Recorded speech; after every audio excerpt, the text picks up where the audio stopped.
Okay, TPZ Commission. This is Shannon Rutherford, your town planner. We are going to get started at 7:02. As I had indicated in an email earlier today, our colleague Marcy Schwartz passed away this weekend. So I would like to start the meeting with a moment of silence. If we would all just observe a moment in remembrance of Marcy, I'd appreciate it, please. Thank you.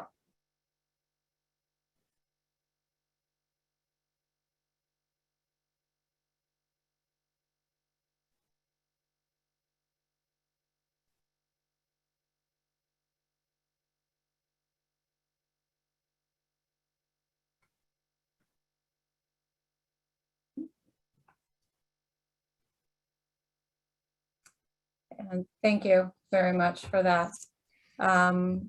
We will proceed with our usual roll call to start our meeting and then turn it over to Inez to get us started with the agenda portion of the business.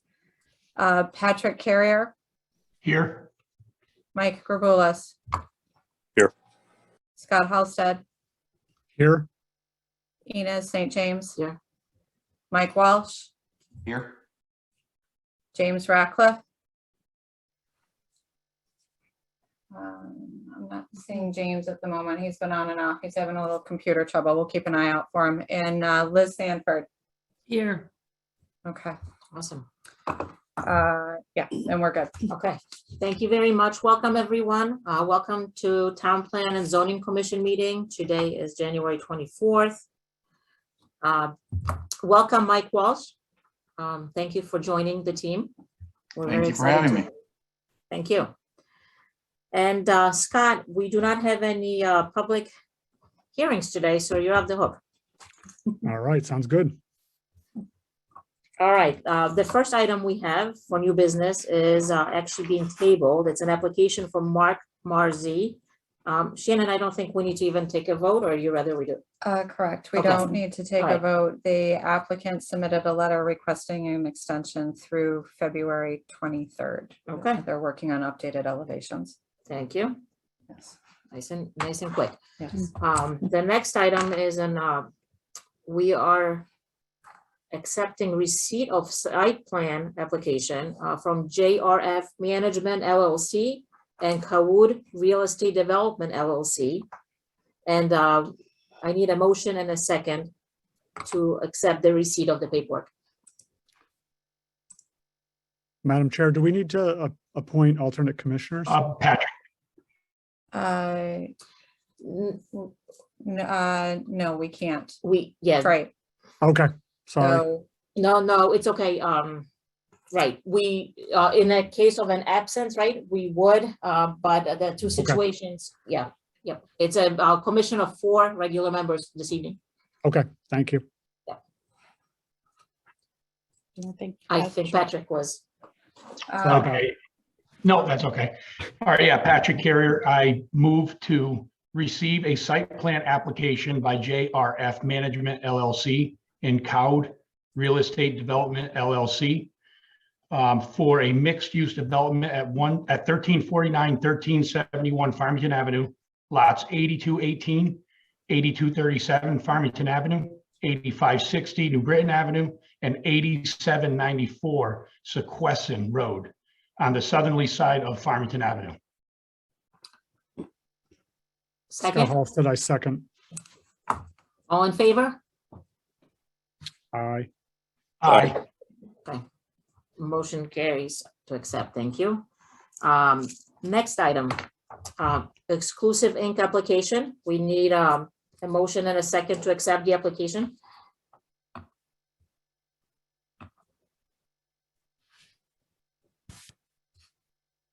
Does somebody else want to get this one, or? Sure, I'll grab it, Patrick.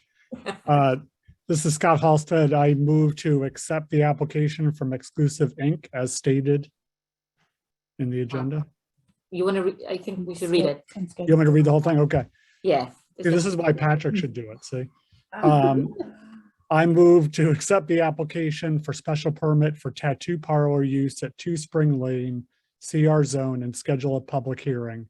Recommend hearing date of February 23rd, 2022.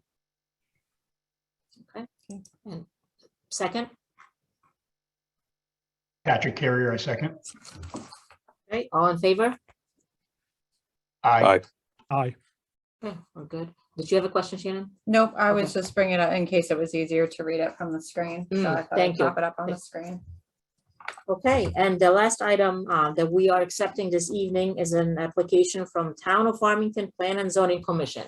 I need a motion and a second, please.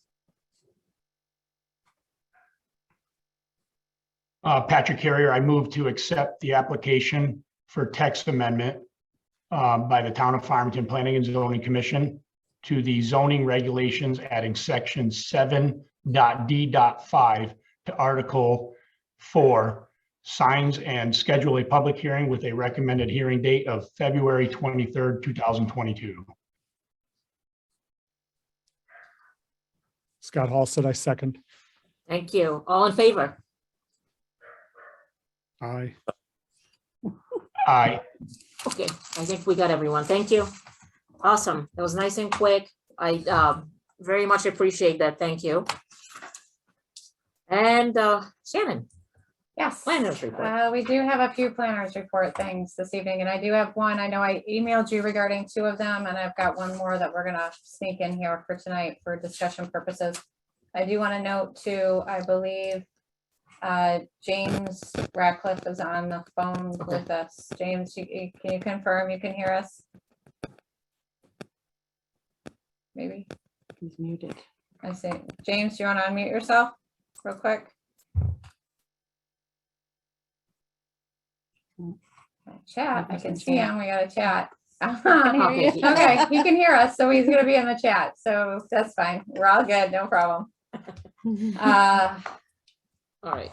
Okay, so we're good. So I'm gonna move on to our planners report things. The first item is Trump Building at 1 Johnson Avenue. And this is probably pictures worth 1,000 words in this case from an aerial standpoint.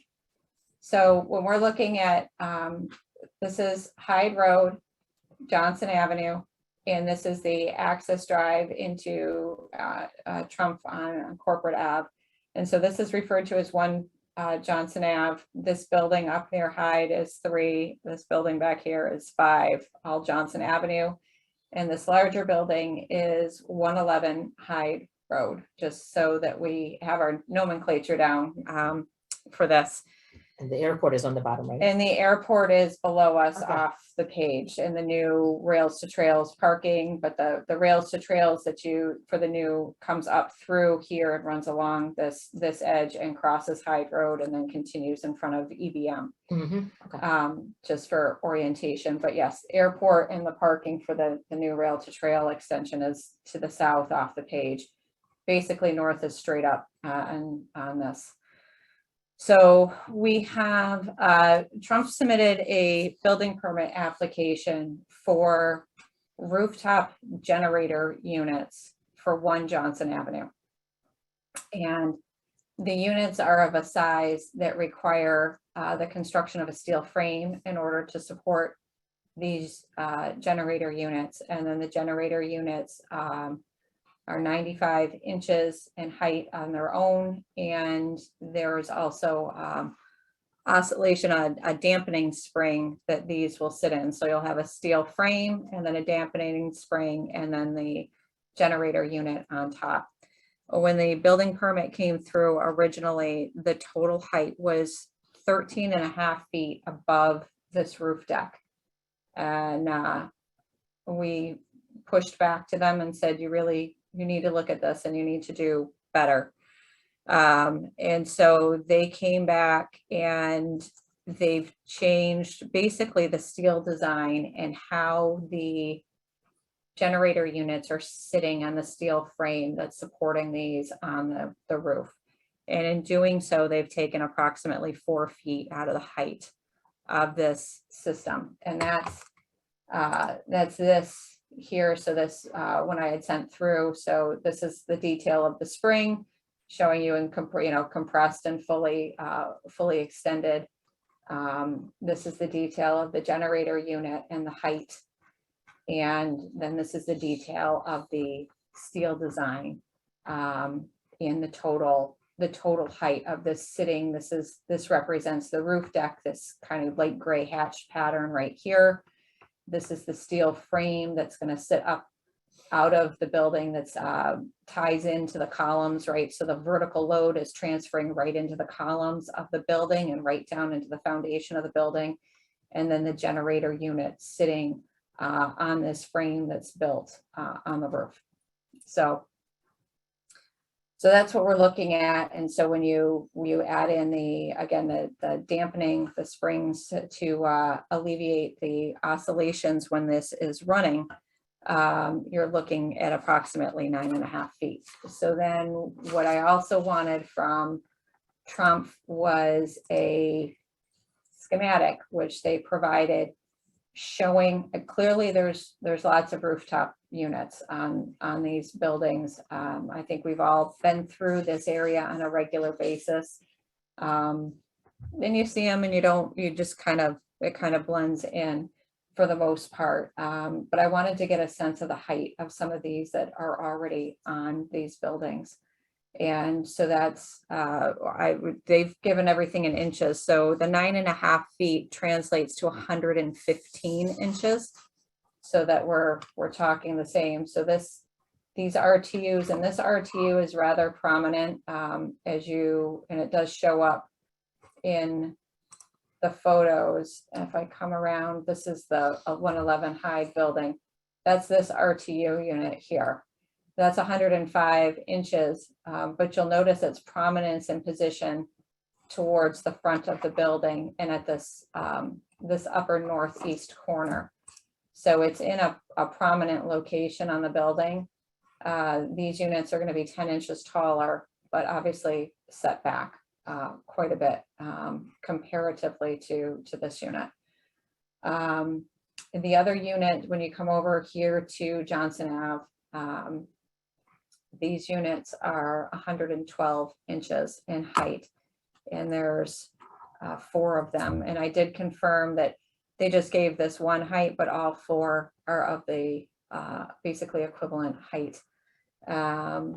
So the question is really as to whether or not the commission is agreeable to allowing staff to proceed with this at the build, and proceed with a building permit for the installation of these units as shown in this location at the 9.5 foot height or 115 inches based on the specification that we just went through.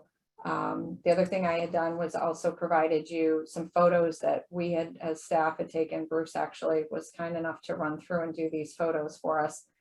But this is the 111 building, and you can see you're seeing the bottom portion, or sorry, the top portion of the units that are on these buildings from a variety of vantage points. And then this is the 1 Johnson Road building where these units are going to be installed. And these units are basically going to be right here. I think one on this portion of the roof and then one just off to the left. But this is basically, and then that's the portion of the building that's being rebuilt after the accident that occurred last year. From a sound standpoint, sorry, I do want to touch on one more thing. From a sound standpoint, they are going to use a sound attenuating enclosure with a muffler. The 72.7 decibels is measured at 23 feet from the unit. And as shown here, these are approximately 300 feet from Hyde Road, 350. In noise decibel levels is a reduction of 6 decibels for every doubling of distance.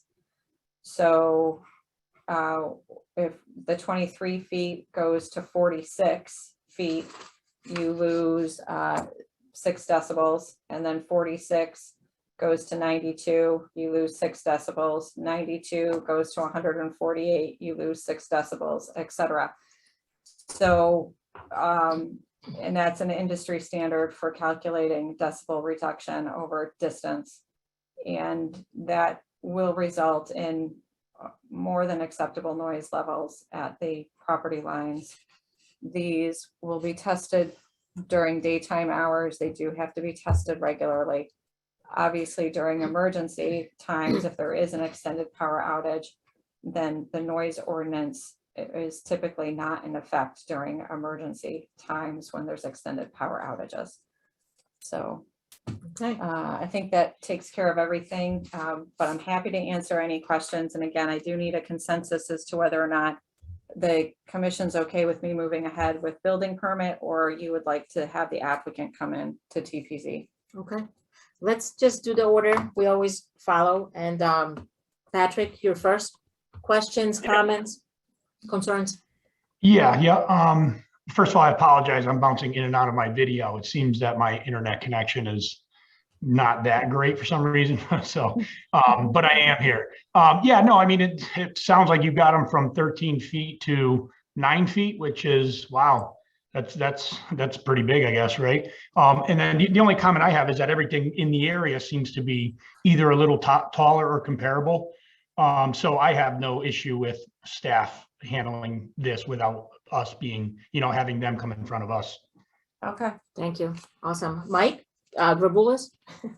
No, I have no issues with staff handling. I'm through there quite often, and it's kind of the norm with those with the air handlers and stuff on the top of the roofs, and it's honestly not even noticeable to me. So I have no issues with staff handling. Thank you. Thank you. Scott, how about you? Yeah, I agree with Patrick and Mike. It's in an area that is already industrial. It's not going to have much effect on really anybody noticing. I'm fine with staff handling it as well. Okay. I'm going in alphabetical order by last name. So James, you're next. You guys hear me okay? Yeah, we can hear you. Go ahead. All right, yeah, no issues. I agree with the commission. Thank you. And Liz? Just one question. This, let's see, the units are going to be on the yellow, so they're going to, that road that's behind it, that's just like a general access. It looked like that's loading dock area that these are going to be over. Is that correct? Correct. So this is the Okay. loading area. So this access road, it's labeled Corporate Ave, but it's actually it's more of a paper street at the moment, because Corporate Ave off to the east here actually ends in a cul-de-sac. It doesn't come all the way through. Corporate Ave ties over to Executive, but it does end kind of in a cul-de-sac, and it's blocked off. There isn't any through traffic. This portion is really only used to access 1, 3, and 5 Johnson Ave. I believe there's emergency access through there, so for any of our emergency vehicles could get through. But correct, this is loading, deliveries, and the utility end of this building. Correct. Okay, I go there once a year for the Malibu 5K on Thanksgiving. That's like the only time I go there. So I'm just asking for questions. No, it seems completely appropriate for staff to handle this. Thank you. And Mike Walsh? I'm also in agreement. I like the direction everyone suggested of not having them come in. Okay, thank you. And I agree with what was said too. I think the applicant is taking big steps, effort, however you say it, to alleviate any potential issues. The height thing, the noise is not bad at all, or the sound number. And thank you, Shannon, for bringing it to our attention, and have fun. Okay, they will be thrilled to know they can proceed. Thank you.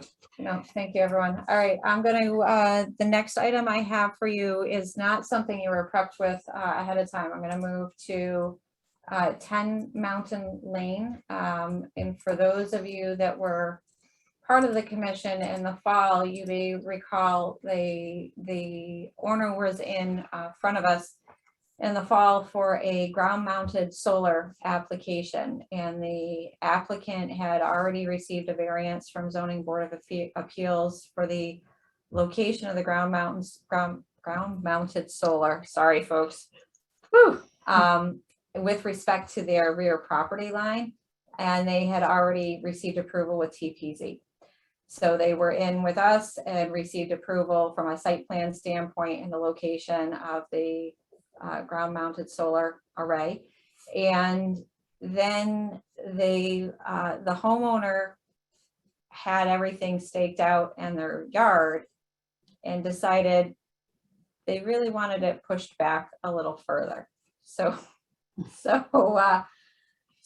rather than 31 feet off of their rear property line, they would like the solar array 22 feet off of their rear property, or sorry, 18 feet off of their rear property line.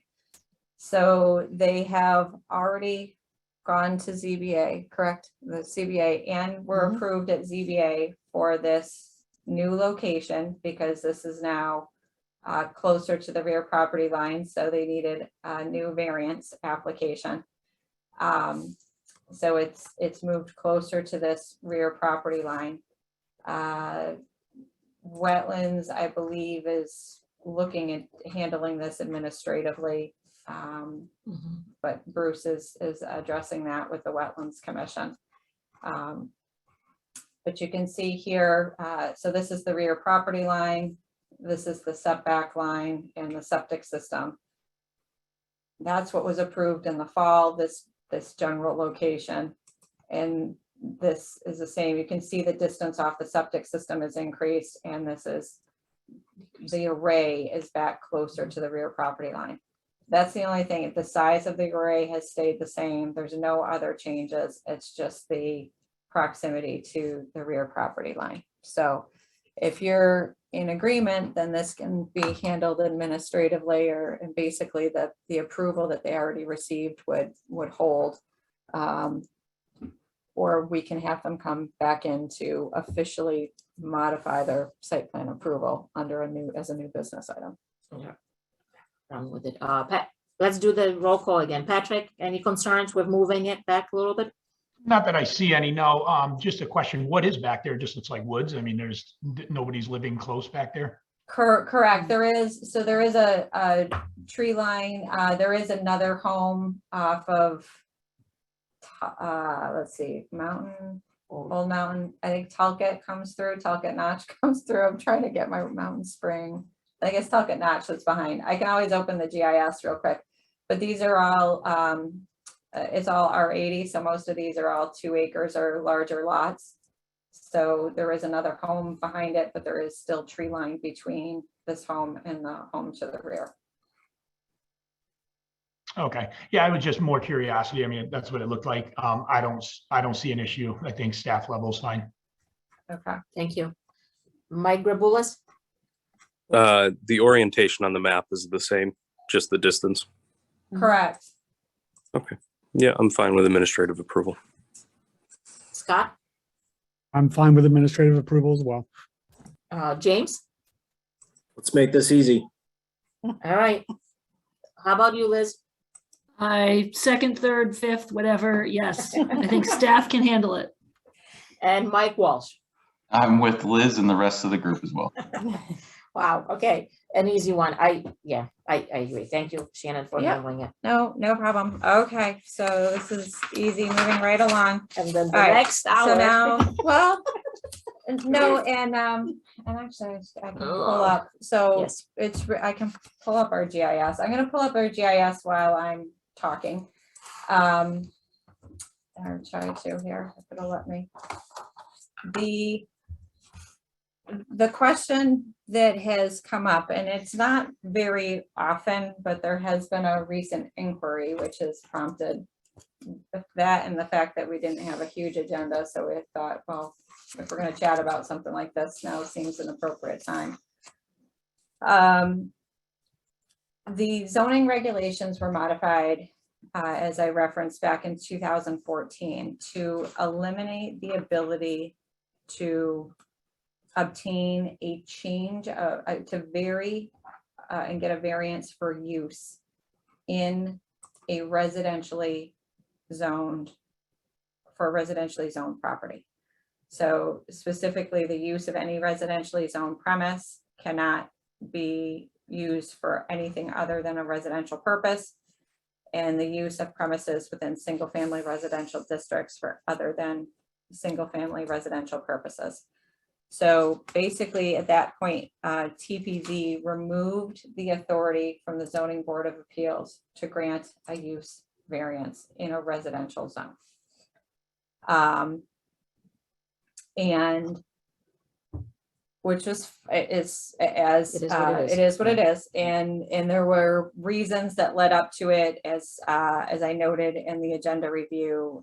Really, it was the 801 Plainville Avenue application that was approved in 2014, and that's the orthodontics office that's behind Five Guys. What we have had happen a handful of times is there are properties that have obtained a use variance that perhaps are smaller, just different unique situations. And they got a use variance for an office use. But now with office, even for a smaller property, the office climate being what it is because of COVID, they're having difficulty leasing out these spaces and are looking at things like a hair salon or a nail salon or some other, I'll refer to it as a light business use. But because there's no longer the ability to grant a use variance, because when the use variance are granted, it's specific to the use and it can't transfer. Just like when TPZ grants a special permit, it's specific to the use. If you grant a special permit for a restaurant, it's not the same. That restaurant can't then change and go be a grocery store or a doctor's office. They have to come back in and get a new special permit. Same thing for a use variance. If they were granted a use variance for one particular use, that's it. They can't then go change to other uses. So we've had to tell folks that there's no ability. You can either revert back to a residential use, or you've got to continue to persevere to try to fill office space under, that office umbrella, whether it's a realtor, an accountant, a lawyer, that type of thing, or somebody that's, just a home personal use, but doesn't want to do it in their home and wants an outside space to be able to use. So it's just whether or not there's any desire to start to look at this to change this up a little bit. And I did, Sandy was kind enough, she went through and did a whole list of all of our use variances that I had in residential zones, I think since 1982. Yeah, I like think that. so.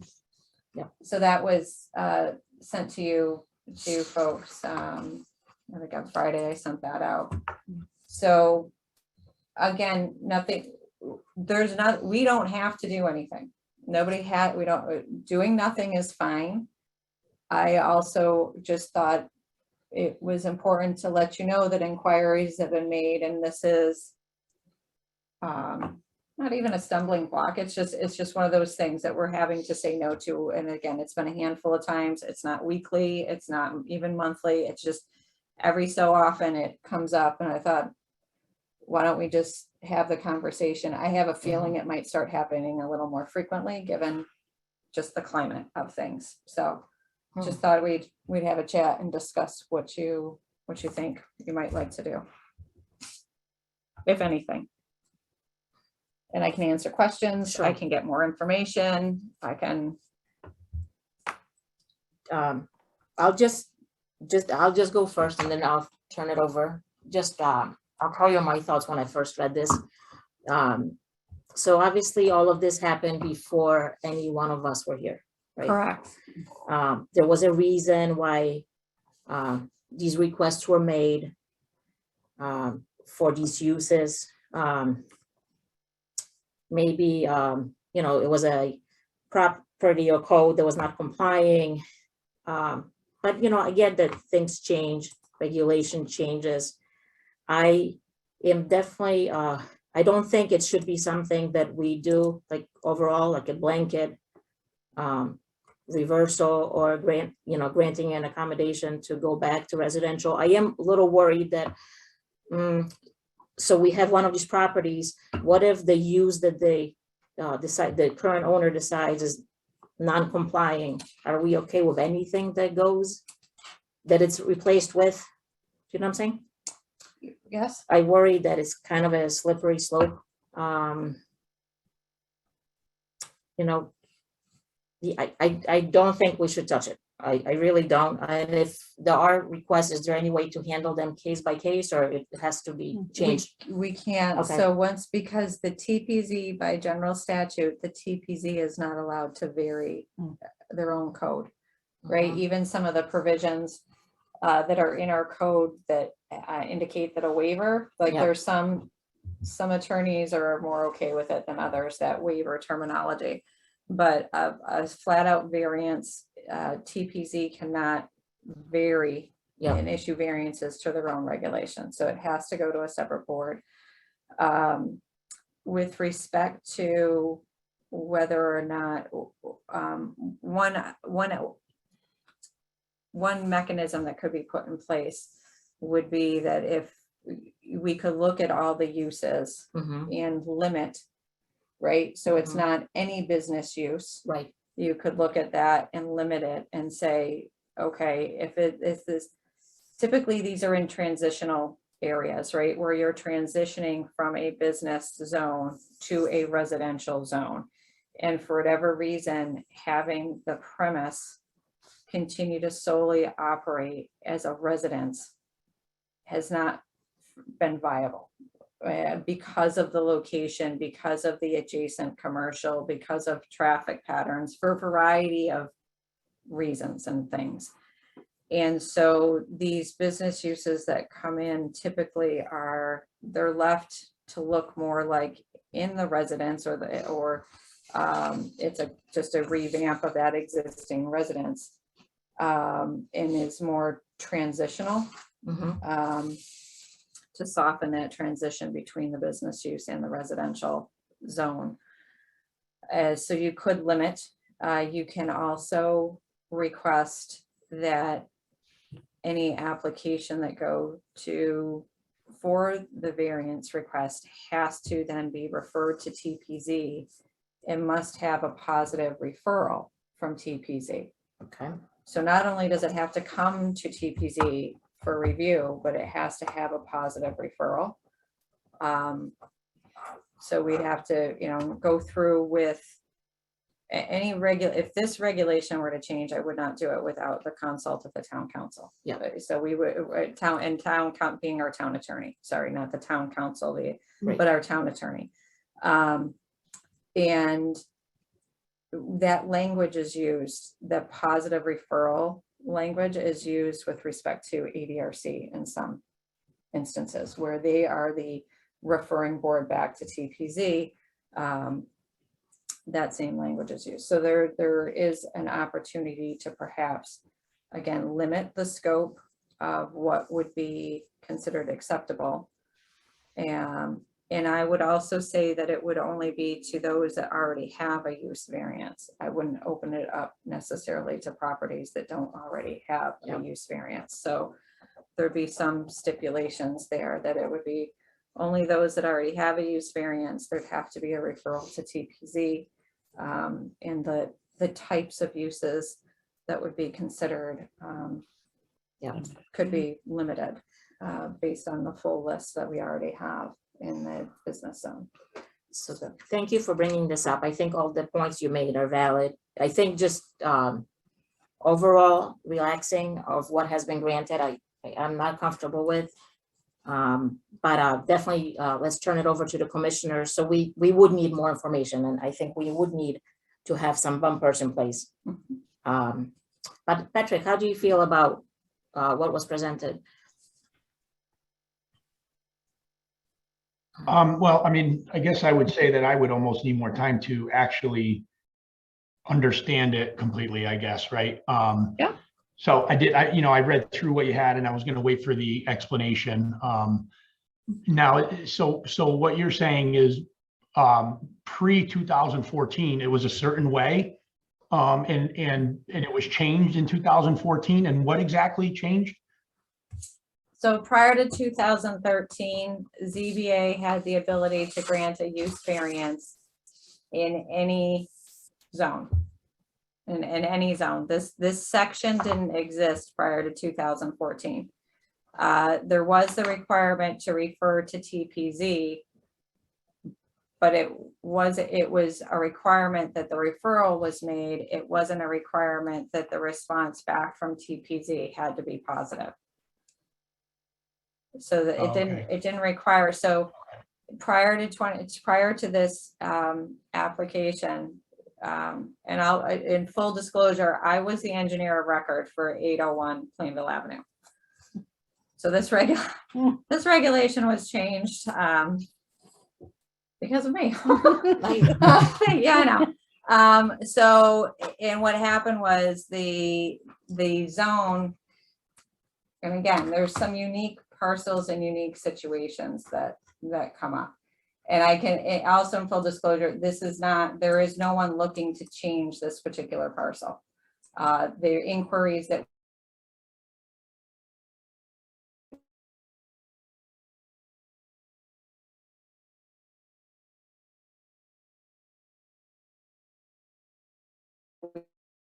we have split zone. So it's B1 and then R40. This is the orthodontic. This is the orthodontist office right here, 801 Plainville Avenue. So at the time, the applicant wanted to, and it's also because if let's do this right and turn on the aerial. Yeah, it's also on this.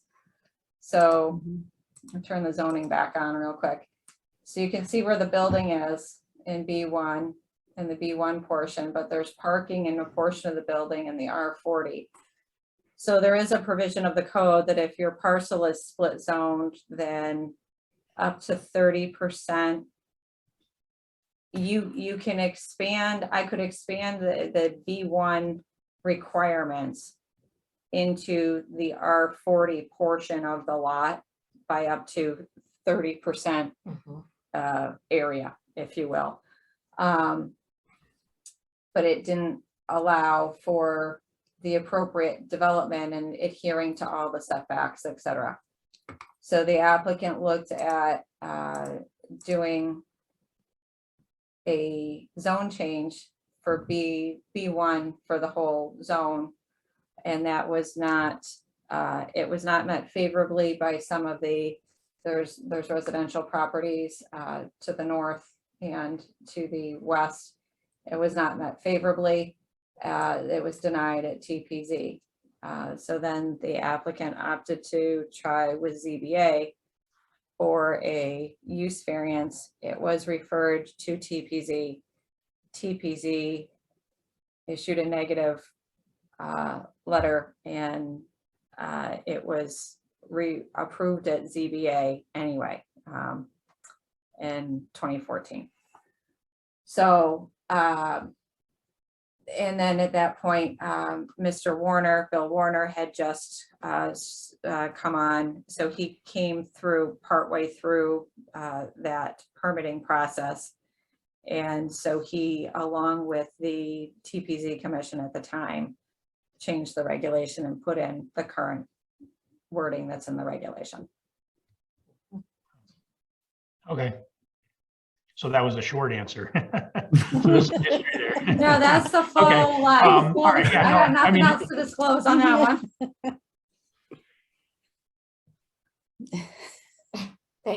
Thank you, Patrick. okay, yeah, I mean, I'm not opposed to visiting it.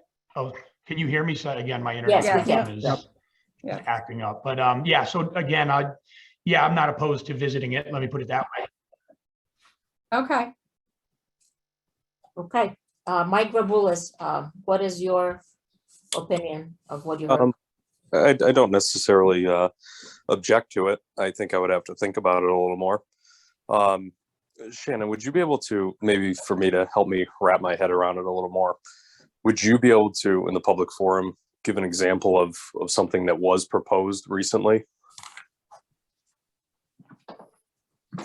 I'm gonna take a random hypothetical. I'm gonna take a walk up into Unionville. And I can, let's see. We're gonna go.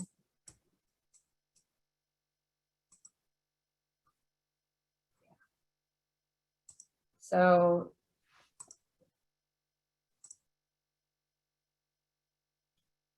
okay, this is gonna work. So this is not the part. So this is Scully Nixon Reeve office, 79 Main Street. Ion Bank is here, right? That was approved. So this parcel is zoned B1, right? And then it's got R12. You can see it's a pink. We've got the pink for the hot pink for B1, and then it's R12 is the orange to either side and across the street. And this is R9 behind. So imagine, if you will, okay, rather than this having been B1, this still stayed R12. Okay.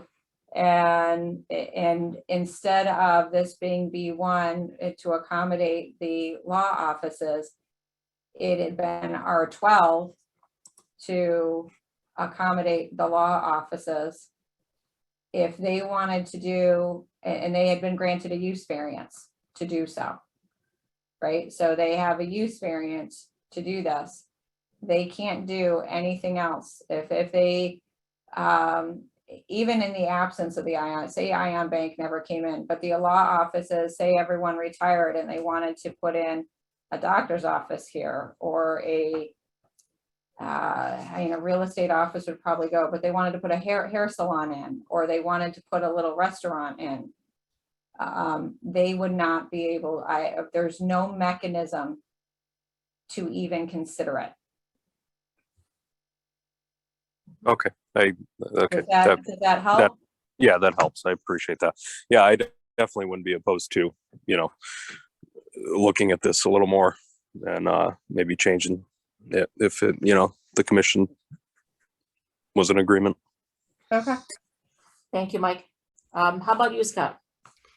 Yeah, I think it's interesting. I think, Shannon, your point about the business world changing with the pandemic and all, that this is probably going to come up more. I don't feel, and it doesn't sound like you do either, like this is a tremendous rush given the amount of issues coming forward, which is good because it gives us time to kind of sort this out. But I'm not opposed as long as I heard everything that Inez said as well about, obviously you don't want to leave it open, that there needs to be some sort of checks and balances in there to make sure the use isn't changing drastically or having negative impact. So yeah, I'm definitely interested in talking more about it. Okay. Thank you. James? Yeah, this is probably a product of me being a rookie. I've got a lot to look into here, but yeah, I mean, with the rest of the group, with regards to, I'm open to discussion, but certainly have a lot to look into just to get my head wrapped around it and really understand truly what's happening here. Absolutely. Thank you for speaking up, and please don't feel bad. Okay. We're all learning at the same time together. Oh, I don't feel bad. I just want to be honest. Okay, Yeah, good. no, and it's just, and this is definitely a unique conversation that we're going through. Thank you, James. How about you, Liz? Thoughts, comments about? I agree. Same thing as James, rookie here, that it's kind of, I got to think through all the permutations and, the old law of unintended consequences sort of thing. But I just, I think it's great to discuss it. And since we have the time, that would be good, rather than making a snap judgment and either nope, nothing, or opening up the floodgates. And I don't want to say floodgates because it doesn't sound like there's people beating down the door, but I think it would have to be well crafted, I guess is the best way. Like you were saying, Shannon, make sure there's the checks, and Scott, the checks and balances concept, so that it's not, oh, okay, yeah, really, that one man podiatry office next door is now become a 6-chair hair salon, you know? So just kind of make sure that it's as keeping things appropriate. Thank you. Certainly. Good points. And Mike Walsh, how about you? Yeah, I'd be in favor of it, as Liz mentioned, where appropriate. Okay. Yeah, so Shannon, I guess we'll keep kicking this one around. The other uses is, I think, important. Yeah. What, my biggest thing is if it's non-complying and it's moved to something else that's not complying, that's not okay. Well, technically it is compliant, right? So the use variance was granted, so it makes it's a compliant. So Okay. it's compliant. And so I think it's, for me, it's looking at it as transitional areas, right? So these, when we put the zone map back on. Yep. Right, so this Main Street, and even you've got, right, we've got the doctor's office, and then we've got a Hearn Funeral Home. So kind of transitional uses that blend well, or we've gotten used to those types of uses blending well with residential uses.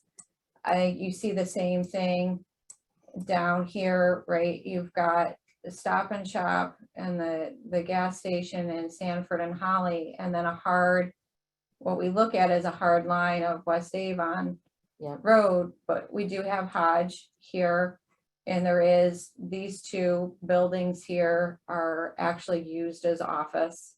And we have a smattering of it as you come down Farmington Avenue.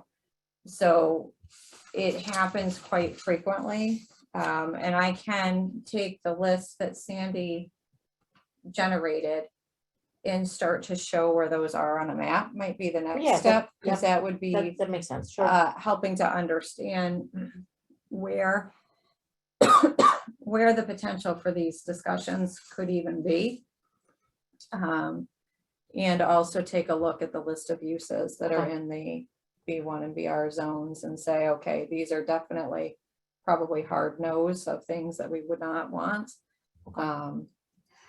Yeah. One question, and I try to be a positive person, but just kind of looking at this, why has this not been brought up before to relax some of this? Or has it been and we just were not ready for it?